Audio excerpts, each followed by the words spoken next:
Radio check, radio check. Anybody out there, can I get a radio check? Hear you loud and clear, driver.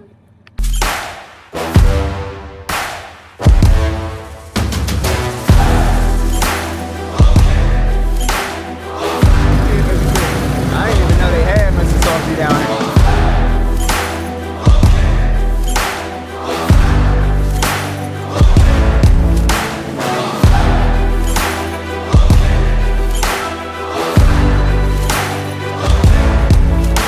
Alright, here we go. I know. Don't, for the ones who saw my post, don't grind me up too bad. I know I said I was posting my video yesterday, and I had plans on making a video. But we decided to, take my son to go see his mom, and then a bunch of old crazy stuff ended up happening. Her car blew up, and it was just a bunch. It didn't blew up, but the alternator blew up. That wasn't the alternator. That was her radiator. Her radiator exploded. I guess it was just hot outside, and yeah, it just turned into a much longer day than I thought it was going to be. So I wasn't able to make the video or put it out. So I apologize to everyone for that. But as I was thinking, I had a bunch of ideas on videos I was going to do, and I was thinking, over 4th of July weekend, the whole time my kids they're enjoying the fireworks, and I'm thinking, what's my next video going to be? And I had a bunch of ideas, and not only that, I was going to do a video on like some of the crazy drivers that I've been experiencing throughout the week. I got a couple clips of that, and you know what? I said, forget all of that. We're just going to throw those clips in there. I'll put them in right here if It was they crazy. didn't show up. And yeah, it It was crazy. a crazy ride. These people in Texas do not know how to drive. It Do wasn't. not know how to was drive. that in Texas? That was in Texas. It was yes. in Houston. Yeah, it was in Houston. So yeah, I don't know. Texas, their slogan is like the friendly driver state. It is not that. It's like the worst state to drive in. It's terrible. I see why. When I moved from Philadelphia to Texas, and I'm thinking, Texas is wide open. There's not so many cars and traffic and all this other stuff. I was thinking, my insurance rates on my car is gonna go down because, I live in Texas now. It can't possibly be worse than Philadelphia. And sure enough, my insurance rate went up in Texas because it's a high chance that somebody's gonna hit my car. So what he's talking about, there was a higher chance that somebody hit his car. Let's say, look, so we was in Houston, and we came from getting food at the truck stop, and we pulled out, and then this driver that was driving the truck. I'm gonna put the clip in. I got the video clip. I'm gonna put it in this video. So I'm gonna let you finish your story, but we don't want to make the video too long because people gonna get upset and they're gonna be like, I'm tired of watching this. And they're gonna click off, and they're not gonna want to watch our video because it's too long. All right. So we ended up deciding to come up with a video that we can do together. So the video, he said, we was looking at all the buttons on the truck, and he wanted to know what each one of these buttons do. He doesn't have a clue right now. So we're gonna go over the buttons together and just discuss what each of these do. And I know there's probably some drivers out there that probably, that really know what all these buttons do. And some of you probably been driving for years and had a button you never used or just don't know what it is or what it does. So keep in mind, my truck is not equipped with all the buttons and bells and whistles that you can have, but I got a lot. I got it good enough that maybe there's some buttons on here that some of the drivers just, don't know what they are. So we'll go over them. You ready? We're gonna start from left to right, and we're gonna work our way over. Okay. The first one that I'm gonna ask about is this one. That one right there, that is the sleeper dome. That turns the light on over top of the sleeper. All right. Okay, I got the next one. What is this one? That's the ambient lighting. So in the Freightliners, they have ambient lighting. It's a nice dim light. It's not so bright in your face. It's a nice little light that you can sit back, relax, watch TV, have your dinner with. So you put that one on. Okay. What is the footwheel? The footwell in here, these have lighting up underneath your feet, like that, to just give you a nice little ambiance in the truck. Okay. What is the dome light? The dome light, this is gonna be the light that is actually up over top of the driver. So when I need light at night and I'm doing my paperwork, I can use these These are like your reading lights, but the dome light is going to be your light that is right above us, right here. Okay. What is the utility light? Yes. That is the utility light. That light right there puts the light on in the back of the truck. When I'm backing up, I can see the trailer, I can see what I'm doing, or even if I'm going back there to go hook up, I'm not out there standing in the dark.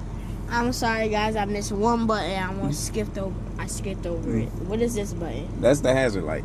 Okay. All right, that puts the blinkers on if I gotta pull over on the shoulder, and it just keeps people aware that I'm there. What is this button? That is the automatic traction control. So what that does is when you really want that on, especially when it's raining, it'll keep your truck from spinning out in the rain. Okay. What is this one? That's my lane departure warning button right there. The lane departure is for when I'm driving down the road. Mm-hmm. Say I start to get out of my lane a little bit. Mm-hmm. That light right there is gonna put me back in the lane. You'll hear like a buzzing sound on either side of the truck letting me know, hey, you're out of your lane over here. You need to get back over. But that button is there because sometimes you need to turn it off. It's always on. That button helps turn it off because sometimes I go through a construction zone, and a construction zone, the lines are always messed up, and it'll just beep and buzz the entire time. So that right there, I can push it and turn it off. What is the override? That override button, the engine override, sometimes trucks have problems. They break down. And when they start to break down, what'll happen is the truck would say, hey, the truck is getting ready to break down, it's overheating, whatever the cause or the problem is, it'll shut the truck down so that I can't drive it anymore. But say if I'm close to a truck stop and I feel like I can make it and it's not giving me enough time to get there, I can hit that override button to make it to that truck stop. What is these two buttons? You know what those are. That's the parking brake for the truck. This is your parking brake for the trailer. That should be the parking brake. No, that's for the trailer. This is for the truck. Yeah, that's weird. What is that one? That's your hill assist. So what happens is with these trucks, especially when you got weight on them, if I'm at a light and I have weight inside the trailer, what'll happen is if I don't have this on, when I let go of the brake and try to get my foot over to the accelerator button or the accelerator pedal, what'll happen is the truck will start to roll back. So with this hill assist on, it gives me about a 2-second delay. So when I take my foot off of that brake and I move over to the accelerator, you'll hear it go tss, tss, tss, like that. You hear that hissing sound? It's giving me a couple seconds to get my foot over to the gas so I don't start to roll back. What is that one? That is a kingpin release. That is one of my favorite buttons in this truck. Because I don't have to get out there and yank at that daggone fifth wheel to pull it out. I can just, once I'm disconnected and I'm ready to disconnect and I did all my airlines and I drop my landing gear, I can just come in the truck and push that button and hold it down. And once you hold it down for 5 seconds, it'll unlock that fifth wheel for me so I can just go ahead and pull off. What is the light test? The light test is when I'm doing my pre-trip inspections. That right there makes all the lights on the outside of the truck flash, so I can see if one of my bulbs are out or not working. What is that? This one, the inner axle. That one right there is, say I'm stuck in the mud and the truck is not going, or I'm on uneven pavement and the truck is not going. Only 4 of your drive tires spin at a time. When I lock that allows all 8 of my drive tires to spin, so I can get myself out of a situation where I'm stuck. What is that one? The suspension height. This one right here allows the suspension on the back to drop right behind the sleeper. Lets my drive axles drop down. It'll let the air out of the suspension and let it, you'll see it drop down. Does it let it go down in the front? No, the front doesn't go down, just the back. What is the fifth wheel? Oh, that allows me to slide the fifth wheel if my weight is wrong. Remember I was showing you the weights on my scale ticket the other day? Scale ticket's right. Yep, that right there. Yeah, that right there. If I'm too heavy on my drives, where the 4 wheels right behind the sleeper is, that allows me to move that weight around. Okay. What is that one? And that's the trailer hold button. That locks the trailer wheel, so I can do a tug test and see if make sure that my track is locked to my trailer. Okay. I want to test this one out. You want to test it out? Yes. All right. So open the windows. Well, go outside. Let me put my shoes on. Here, I'll jump out there with you. While he's getting his shoes on, I'll jump out here, show you guys some of the things that I was able to do to the truck since the last time we talked. So, as you can see, before, my numbers were right here, my truck number, they were right there. I hated it, but that's where JB Hunt put them. And I didn't like it. It looked ugly. It made the truck look ugly. So I went and got the truck, the numbers redone, and we stuck them right there. And I think that looks a lot cleaner, a lot better. And also, I went and got my company name put on the door, and the design I wanted. I got to sit down with the lady, and she did an amazing job. She took the vision that I had in my head and exactly what I wanted and put it on the door. And it came out exactly the way I wanted.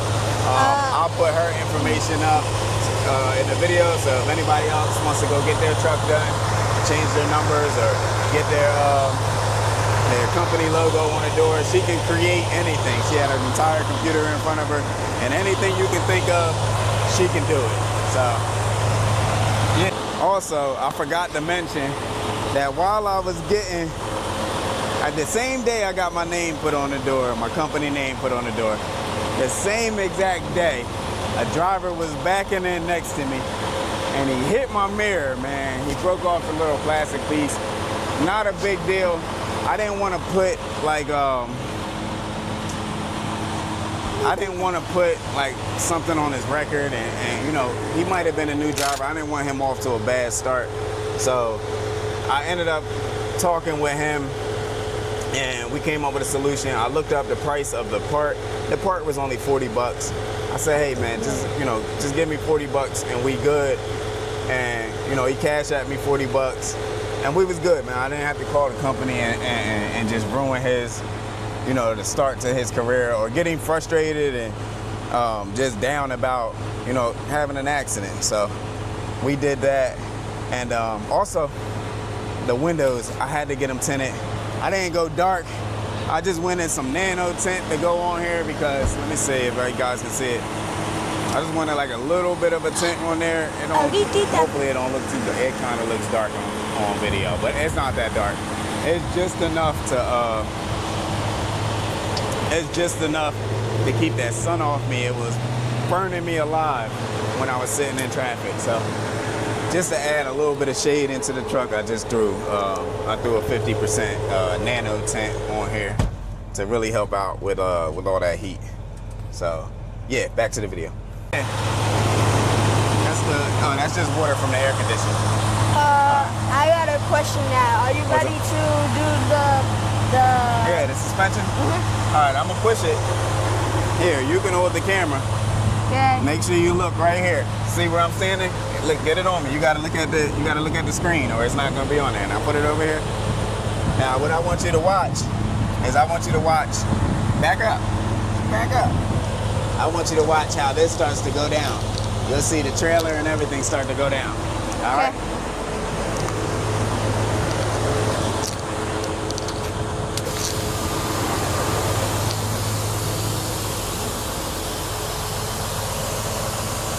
See it dropping it?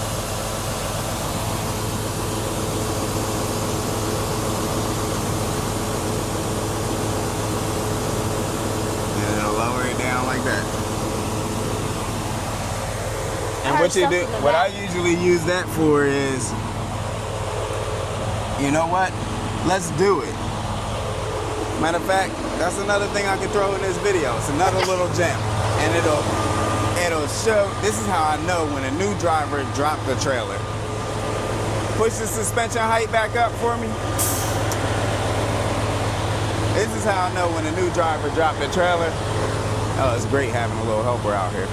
But what I notice, a new driver will drop their landing gear all the way down to the ground.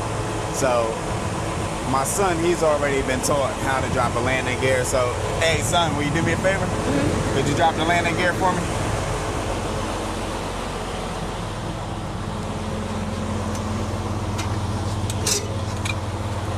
So what happens is a new driver will drop a landing gear all the way down to the ground so that landing gear is touching the ground. And it makes it extremely difficult for the next driver that wants to come out and either like pick up their trailer, because it makes the trailer extremely high. So when the truck backs into it, it puts a lot of weight from the truck plus the weight that's in the trailer on the landing gear, and it's really hard to crank that landing gear. And you'll see drivers out here for a half an hour fighting the landing gear to get it back.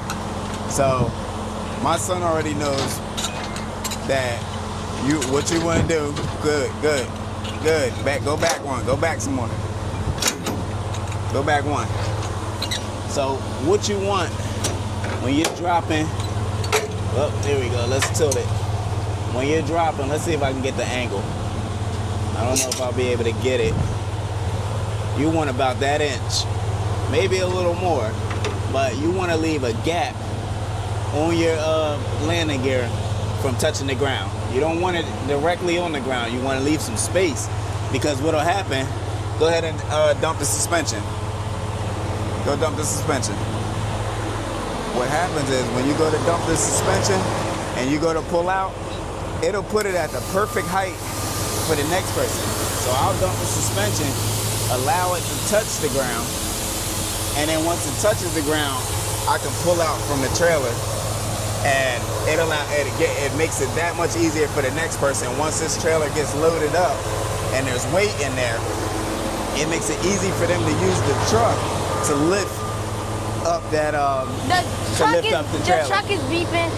So I know it makes it easier for the truck to lift up the trailer for the next person. That way they don't have to fight with this landing gear. But yeah, there's some information right there. New drivers, stop putting that landing gear all the way down to the ground. Oh, probably getting some wind right here. Stop putting the landing gear all the way to the ground. Allow like a nice gap. All you need is about that much, and just allow it to drop. If you got the suspension dump, most trucks do, allow it to drop down and leave some room so that the next person that comes to pick up that trailer doesn't have to sit there and fight with it. But that's my video for today, man. I hope y'all like it, man. My son, great helper, did a great job today, man. I appreciate you. Thank you. And,